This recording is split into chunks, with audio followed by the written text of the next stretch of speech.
Hoje nós vamos meditar, nós estamos na série O Maravilhoso Caráter de Deus. Hoje nós vamos meditar sobre os atributos absolutos de Deus.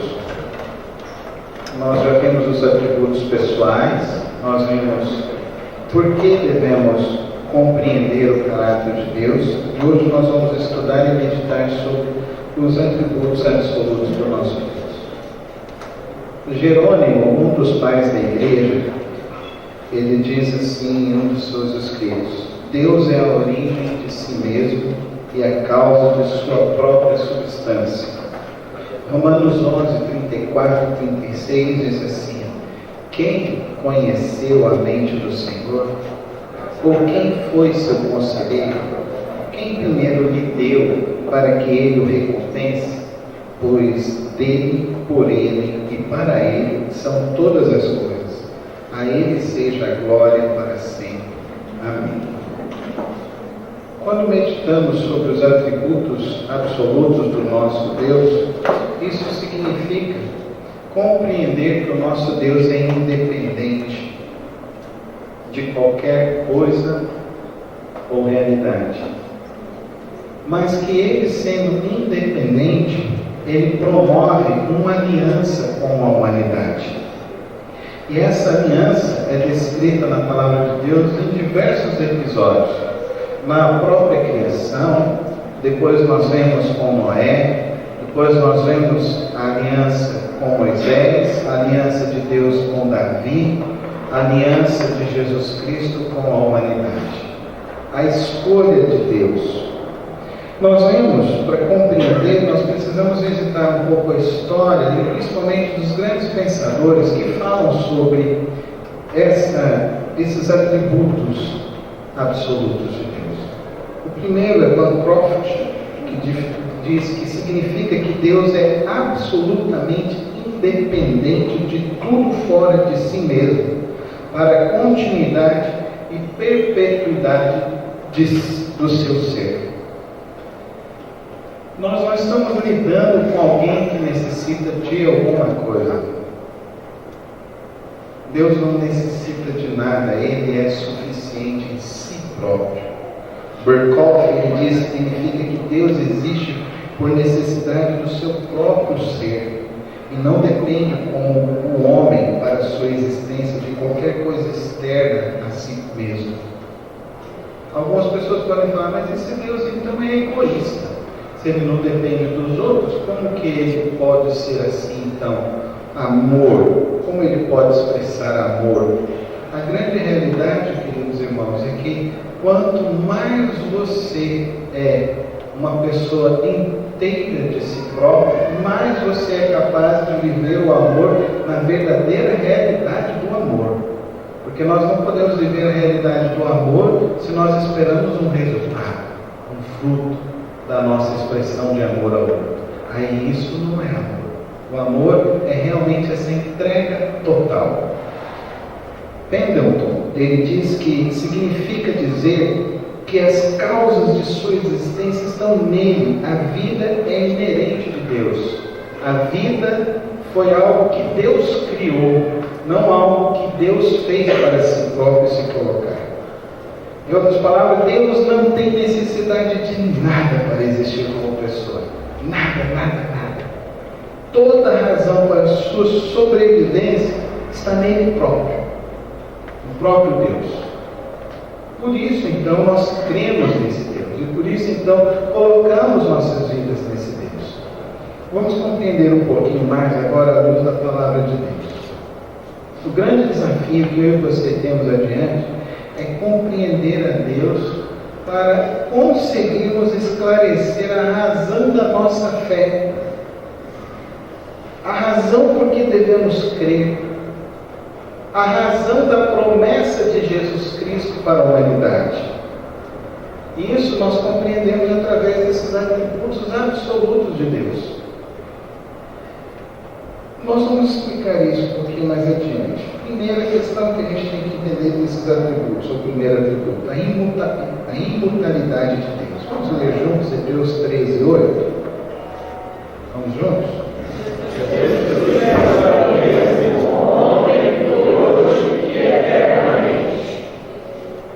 Vamos ler agora 1 Timóteo 6,16.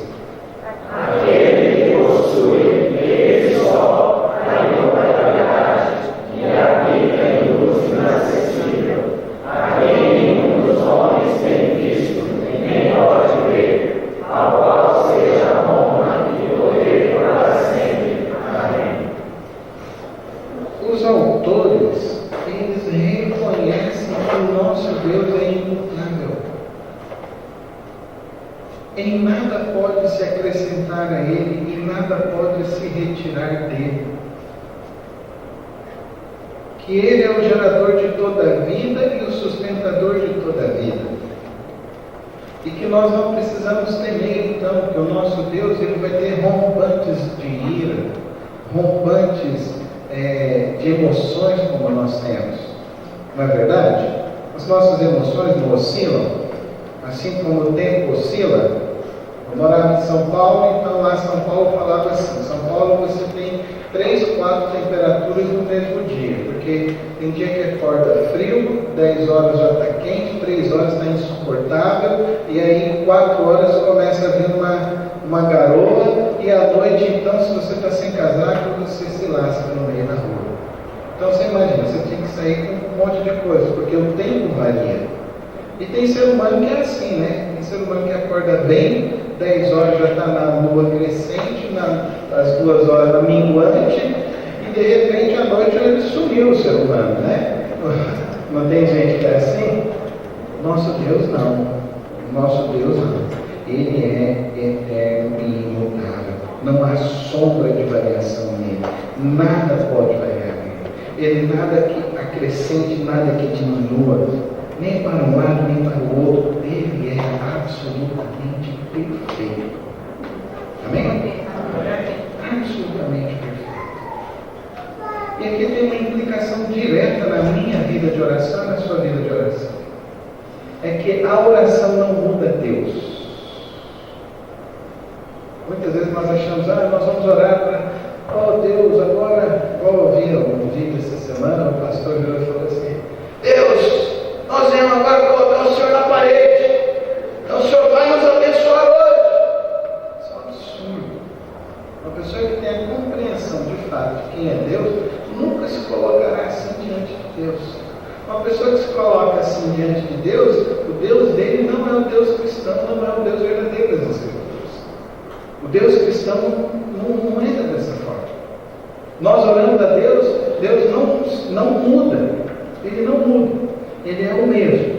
Agora, Ele tem o poder de mudar a minha história e a sua história. Amém?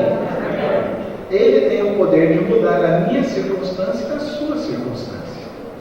Por isso que Ele é imutável. Nós não somos, mas Ele pode mudar. Ele pode tratar as realidades que estão ao nosso redor. E nós vemos na palavra de Deus diversos escritos que contam que homens, que através da oração de homens, a história da humanidade foi mudada. Porque a história da humanidade, ela está sendo regida e conduzida para o propósito de Deus. O propósito de Deus não se altera e não se alterará. Mas Deus deseja que a história da humanidade seja conduzida por homens e mulheres que o adorem verdadeiramente por aquilo que Ele é. Por isso, quando eu e você deixamos de orar, deixamos de viver a nossa vida cristã, nós não estamos cooperando na história de Deus, no propósito de Deus. Porque quando nós conhecemos esse Deus e nos aproximamos dele, então nós podemos confiar nele. Eu lembro uma canção antiga que a gente aprendeu na igreja, né? Eu só confio no Senhor, que não vai falhar. Eu só confio no Senhor, sigo a cantar. Se o sol chegar a escurecer e o céu acordar, eu só confio no Senhor, que não vai falhar. Porque Ele não falha, porque Ele é imutável. Amém? Amém? Amém. Porque Ele é imutável. Deus é imutável.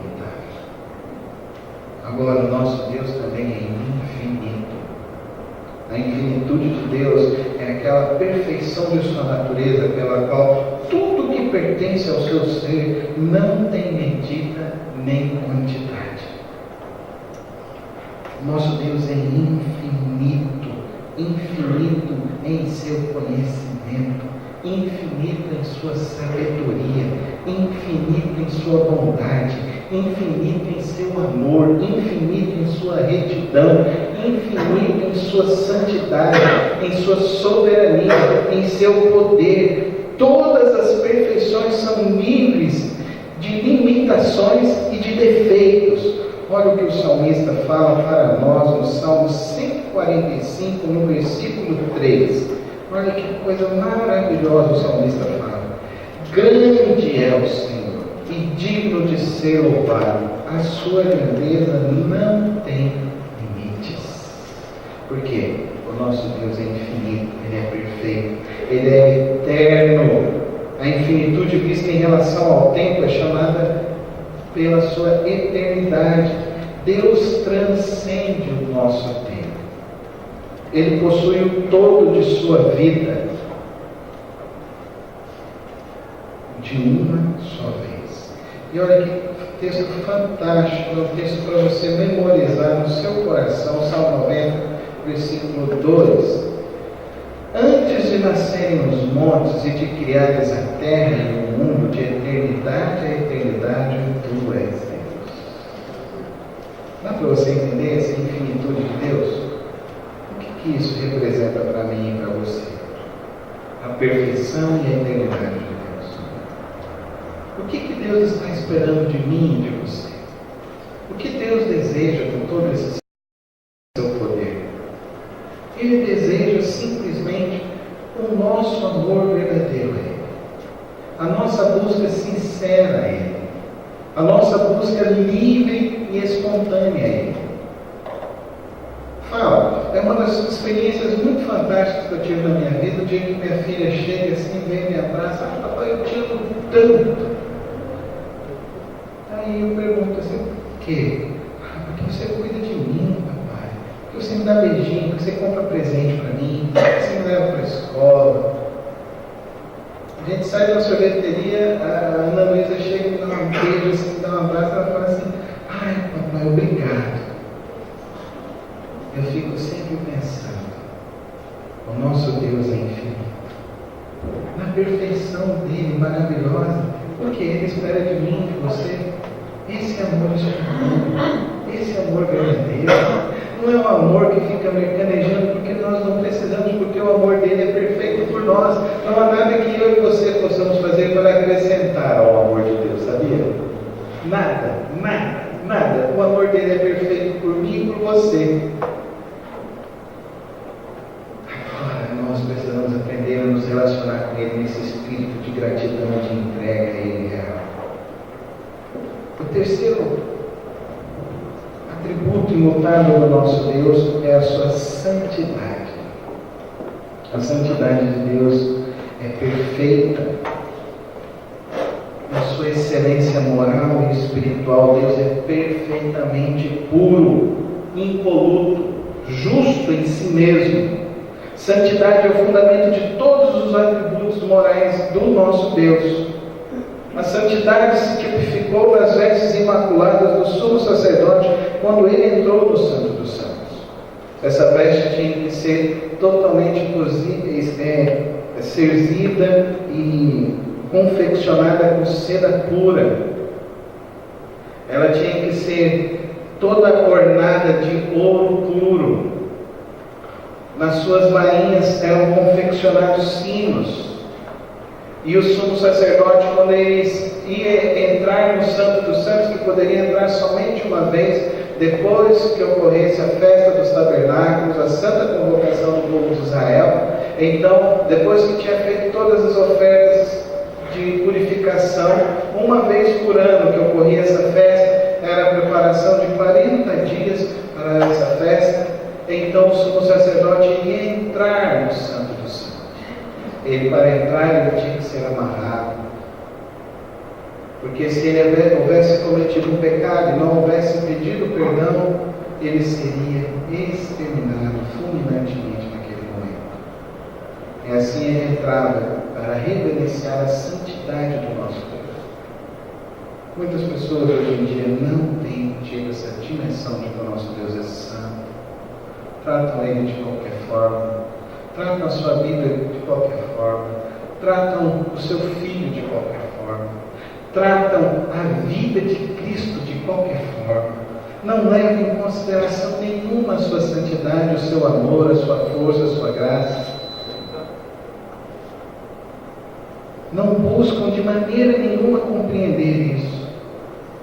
Quando nós olhamos para a santidade de Deus, nós precisamos olhar de duas perspectivas. Da perspectiva negativa, Deus é inteiramente separado de tudo quanto é mal e de tudo que mancha a sua santidade.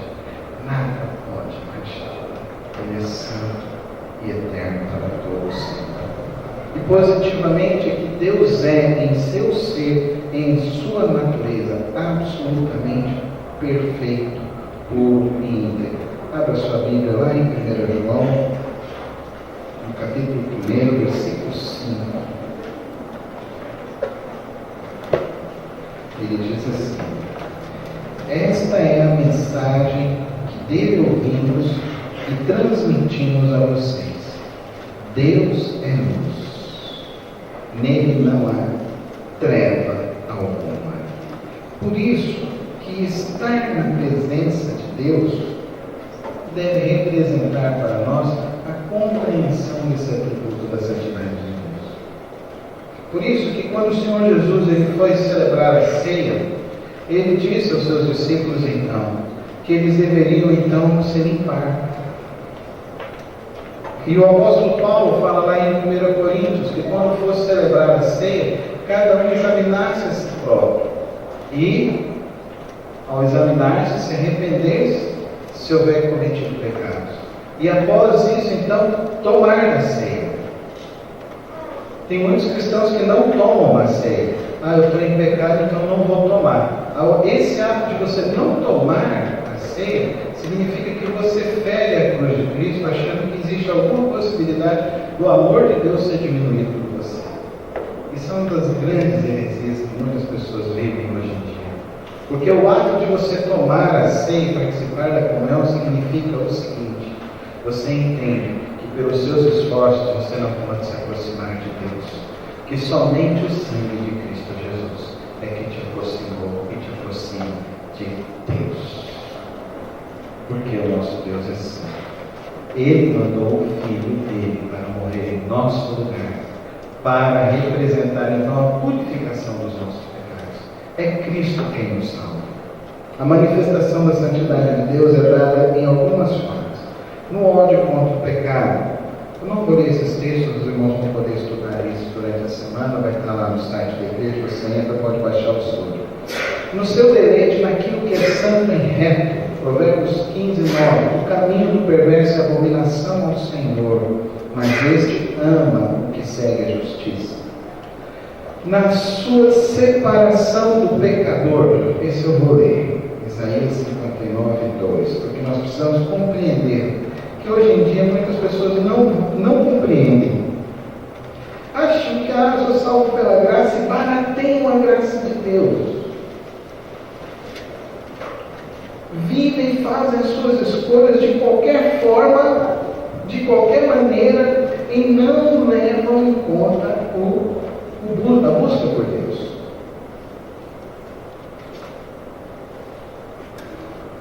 Mas as suas maldades separaram vocês do seu Deus, e os seus pecados esconderam de vocês o rosto dele, e por isso ele não os ouvirá. Nós precisamos aprender isso, queridos irmãos. A santidade de Deus não permite que Ele ande conosco numa vida sem santidade, sem confiança nele, sem viver a independência do Senhor.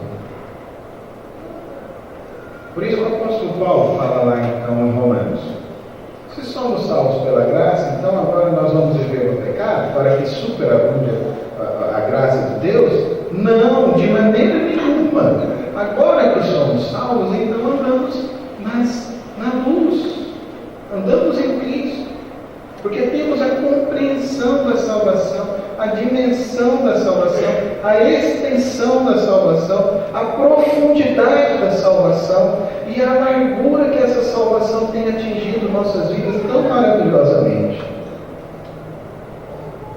Por isso que devemos aplicar a santidade de Deus em nós. Devemos nos aproximar de Deus com reverência e santo temor. Com reverência e santo temor. Eu fui numa igreja lá em São Paulo, fui convidado a pregar, e lá na porta era escrito assim: pro obséquio não andar, você está diante de um Deus santo. Aí você entrava naquela igreja, órgão de tubos, coisa maravilhosa, linda. Na hora que tocava aquele negócio lá, eu falei, gente, que coisa maravilhosa, né? Estou sendo transportado para o século XVI. Deveria ser assim, né? Aí antes de subir, o irmão me chamou lá do lado e tal, ele arrumou minha gravata, arrumou meu terno e tal, falou o que eu tinha para pregar. E na parede estavam escritos assim: silêncio, você está diante de um Deus santo. É um exagero. Para mim para nós pode ser um exagero. Mas tem uma profunda verdade hoje em dia, que muitas pessoas perderam o senso da presença de Deus. Eu falei sobre isso quando nós estudamos os atributos pessoais de Deus, quando nós falamos sobre a onipresença de Deus. Muitas e muitas pessoas hoje em dia têm perdido completamente o senso da santidade e da presença de Deus. Não o buscam como deveriam buscar e não vivem na sua presença como deveriam viver. Somente quando olhamos para a santidade de Deus é que nós temos a concepção correta do que o nosso pecado representa a Deus. Somente quando olhamos para esse Deus santo que olhamos que nós não podemos estar nele. Que nós precisamos de Cristo. Que nós precisamos de um ato divino para a salvação. Pensa, você consegue viver nessa santidade extrema? O desejo de todos os homens e mulheres é ver homens e mulheres santos assim, não é verdade? Cada um de nós. E eu te falo que são raros. Pensem agora, quem é uma pessoa santa que você conhece? Né? Quem é uma pessoa santa que você conhece? Um santo. Você falou pastor Carlos, você está perdendo. O pastor Carlos é pecador, ele confessa isso todos os dias. Está vendo? Você entendeu o que eu disse para você aqui agora? Você entendeu o que eu disse aqui para você agora? Pelo fato de eu vislumbrar a grandiosidade da santidade de Deus, eu não posso querer transportar a santidade de Deus para nenhum ser humano, para nenhuma estrutura, para nenhuma pessoa, para ninguém, porque só Ele é santo assim. E só Ele, essa santidade que me leva a compreender que eu preciso melhorar na minha relação com Ele. Eu preciso entrar na presença dEle, ficar na presença dEle, andar na presença dEle e viver na presença dEle como Ele deseja que eu viva. Essa ideia humana de querer transportar essa concepção divina, esse atributo divino para o ser humano é idolatria. E tem muitos homens e mulheres hoje em dia que desejam essa idolatria dos homens. E que buscam essa idolatria dos homens. A ganância do coração humano hoje em torno do sucesso e de ser reconhecido é uma idolatria que fere a santidade do nosso Deus. Nós somos pecadores e a nossa posição é de pecadores.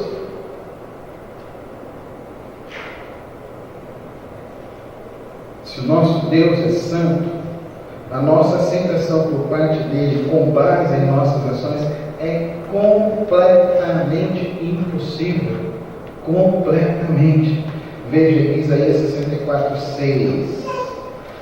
Somos como um impuro, todos nós, todos os nossos atos de justiça são como trapo imundo, murchamos como folhas, e como o vento as nossas iniquidades nos levam para longe.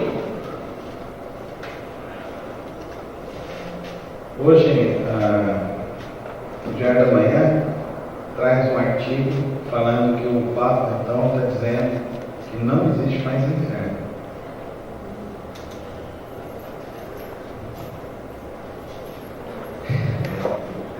Rasgar a Bíblia, gente, vamos botar fogo. O duro é que o Papa está falando o que muitos e muitos pregadores hoje, neopentecostais, hoje falam. Não se admite mais o pecado. Não se admitem mais como pecadores, como homens e mulheres fracos. O princípio da nossa salvação está aí, querido. O princípio para a tua vida progredir em qualquer esfera de lugar é você reconhecer os teus erros. Se você quer crescer profissionalmente, então você tem que reconhecer o que falta para você crescer. E o que você está faltando, o que você está fazendo. Muitas vezes você não faz porque você sabe o que deve fazer e não faz. A melhora nos seus relacionamentos, a melhora em tudo. Tudo isso é o princípio do arrependimento. O princípio do arrependimento é o reconhecimento próprio de suas falhas diante de qualquer realidade da vida. E principalmente diante de Deus. Cristo veio para quebrar o nosso orgulho e tipificar que toda arrogância humana não cabe na relação com Deus. Não cabe. Por isso, que se o nosso Deus é santo, devemos nos amoldar no princípio da perfeição, que é Deus. Sede santos, porque eu sou santo. 1 de Pedro 1,16. Ou você vai se amoldar em qual padrão? Ah, mas pastor, o senhor quer que ele seja santo igual a Deus? É. Por quê? Cristo foi santo. E ele disse: sede perfeitos, como é perfeito o vosso Pai que estás no céus. Isso os discípulos ficaram em pânico na hora que ele falou isso. Não, Senhor, isso é impossível, isso é impossível. Então, aquele que me vê o Pai. Aquele que anda nos meus caminhos vê o Pai. Aquele que tem os meus mandamentos e os guarda, esse é o que de fato ama a Deus. Eu fico triste de saber que tem muitos e muitos crentes que não têm essa compreensão mais profunda da palavra de Deus, dos atributos de Deus. E muitos e muitos cristãos se relacionam com a igreja simplesmente começaram: eu vou lá para ouvir uma palavra que chega, me acalente, me dá uma turbinada para a semana. E sendo que nós deveríamos estar diante do nosso Deus e dizendo: eu preciso de Ti, Senhor. Eu não posso viver sem Ti, Senhor. Não tem como viver. Não tem como, Senhor. O salmista chegou a essa compreensão no Salmo 89. Eu tento fugir, mas eu vou para qualquer lugar no Senhor, é isso. E compreendendo os atributos de Deus, fica mais fácil o meu relacionamento com Deus. Porque eu me esvazio de todas as pretensões humanas de se tornar Deus e me rendo drasticamente à graça, bondade e os atributos maravilhosos de Deus. Por isso que o que temos de melhor vem de Deus. Se existimos, é por sua obra criativa.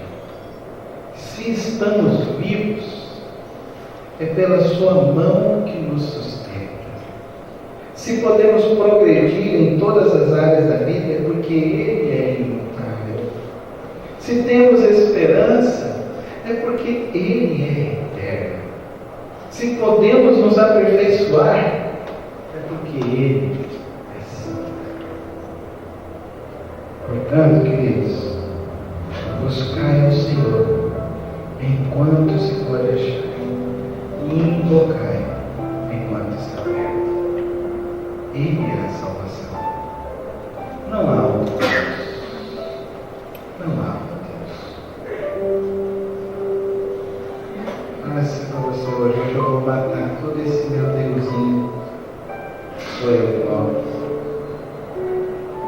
Hoje eu vou matar toda essa concepção errada de que eu posso mudar o coração de Deus e que eu preciso, de fato, me render aos pés de Jesus, aos pés de Cristo, aos pés de Deus. Diz assim lá no fundinho da tua alma, hoje eu vou deixar de querer viver fora de Deus e entendo hoje que eu preciso andar com o Senhor. Lá no fundinho do teu coração, assim, Senhor, me perdoa porque eu sou pecador. Eu preciso do Senhor. E que se não fosse pelo teu amor tão grande, pela tua graça sem par, imensurável, eu não seria capaz de estar em tua presença. Só posso estar hoje porque o Senhor é assim tão grande, tão magnífico e tão majestoso. Renda-se a Ele. Renda-se a Ele. Entregue-se a Ele. Confie. Esse é o Deus da palavra dele, da Sagrada Escritura. Esse é o Deus de Cristo Jesus. Não é um Deus vingativo. Não. Ele sempre está nos dando a oportunidade do perdão. Ele não é um Deus que está disposto a destruir e que se contenta em ver as pessoas morrendo, impassível lá distante. Não. Tudo isso está acontecendo porque os homens não se entregam a viver para Ele. Porque os homens estão vivendo longe do Senhor. A pergunta é: será que eu não deveria viver mais perto de Deus? Será que eu não deveria viver e falar mais desse Deus? A pergunta que às vezes nós estamos fugindo é essa: a minha responsabilidade diante de compreender esse Deus tão grande, tão amoroso e tão bondoso. Eu devo buscá-lo mais, porque eu posso achá-lo, e invocá-lo mais, porque Ele está perto. Feche os teus olhos. Ora, diz a Deus: Senhor,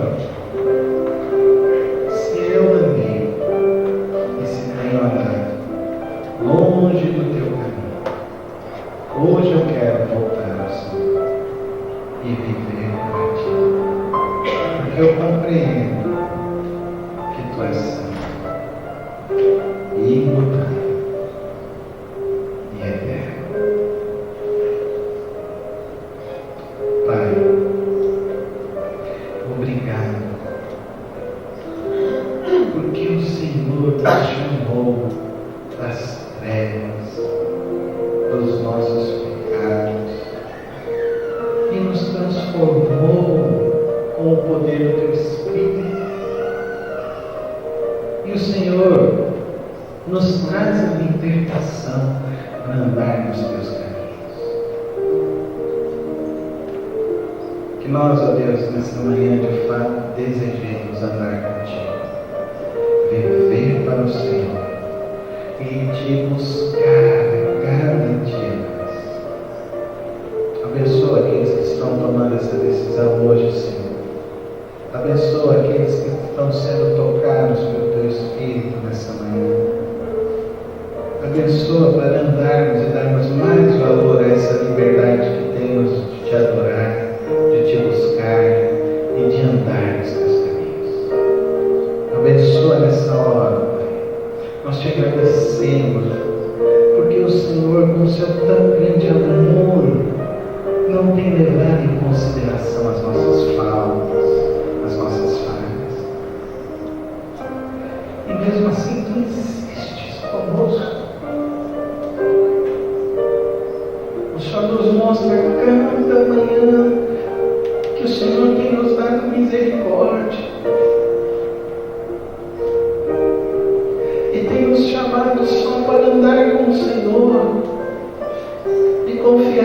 o Senhor está no controle, o Senhor é soberano. Nós podemos descansar. Vem, Santo Espírito, vem, Santo Espírito. Vem tocar cada coração que salva. E ao levantarmos aqui